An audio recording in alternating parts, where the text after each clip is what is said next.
Comment faire pour vivre le silence intérieur?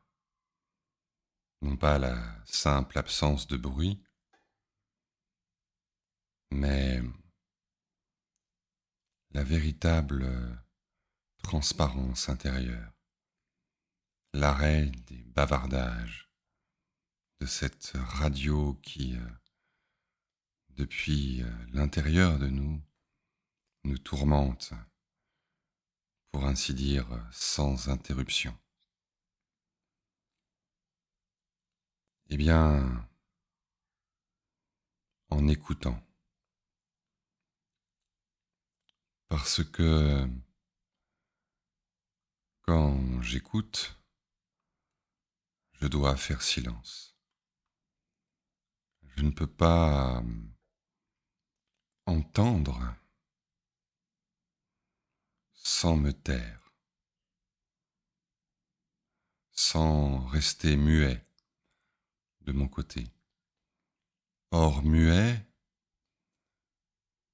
c'est un mot qui est dérivé de la même racine grecque que le mot mystique et mystère. Être mystique, ça ne veut pas dire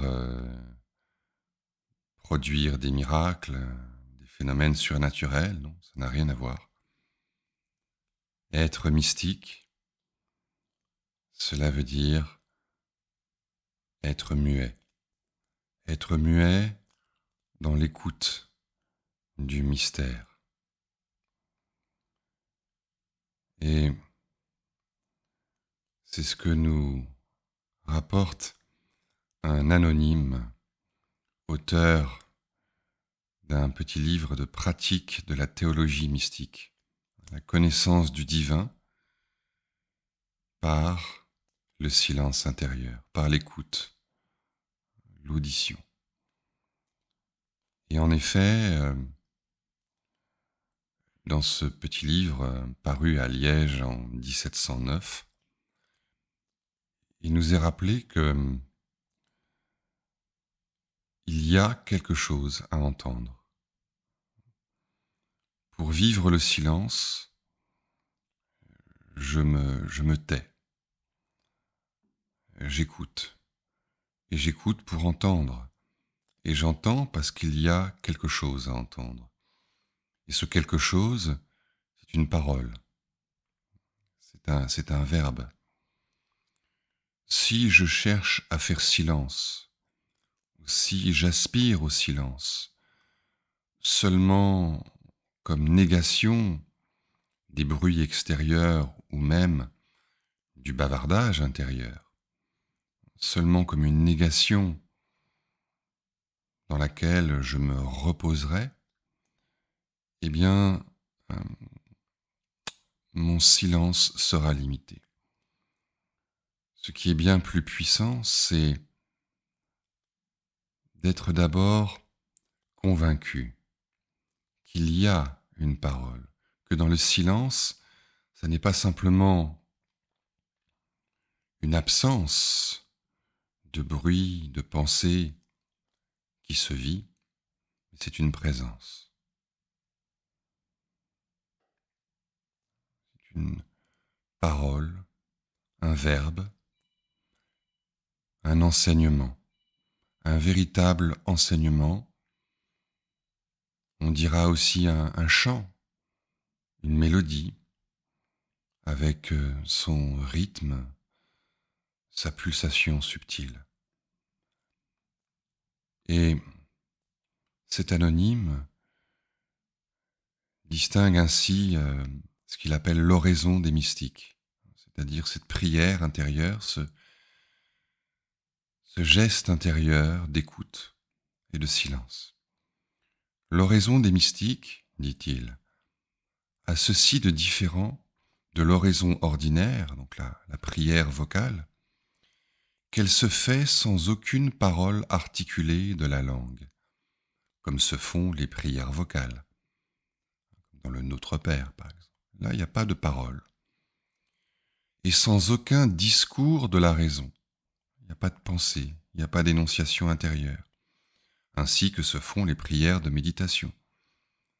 Alors là, la méditation, ça n'est pas la méditation au sens où on l'entend aujourd'hui, c'est la méditation au sens classique, c'est-à-dire la réflexion sur des thèmes théologiques ou des questions philosophiques. Il poursuit, car, comme les mystiques s'accoutument à vivre en la présence de Dieu d'une manière nue, sans user que très rarement ni de parole ni de raisonnement envers Dieu, par un principe de respect qu'ils ont pour cette adorable présence, et de crainte de troubler la pureté de leur acte par de vaines idées de leur entendement, et par de grossières affections de leur cœur, qui soient tout à fait indignes de la majesté de cet être suprême, quelque bonne qu'elle leur paraisse, ils tâchent surtout de se mettre dans cette disposition pendant leur oraison, s'y présentant devant Dieu avec un profond et respectueux silence, comme un pauvre nécessiteux, en faveur de qui la seule indigence sollicite la divine miséricorde. Et bien là, ce qu'il veut dire avec son langage, sa manière, dans le style de son époque, c'est justement qu'il y a quelque chose à entendre, ce qu'il appelle Dieu, l'être suprême, majesté. C'est l'enseignement, c'est la réponse. La réponse à nos questions, et c'est aussi le remède à nos troubles.